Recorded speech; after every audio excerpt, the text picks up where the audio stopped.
অতি গরমের কারণে রাতের ৯টার সময় সাগরের পাড়ে মানুষ এসে বসে আছে।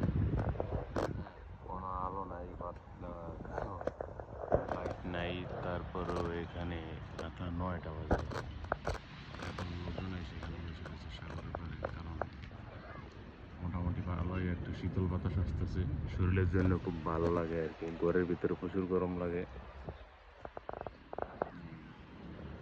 আমিও সেখানে এসে একটু সময় কাটালাম। এদিকে সরকারি রাস্তা, পার্ক এবং মেন শহরের খুব কাছেই সাগরের পার হওয়ার কারণে মানুষগুলি এসে হাওয়া বাতাস খাচ্ছে।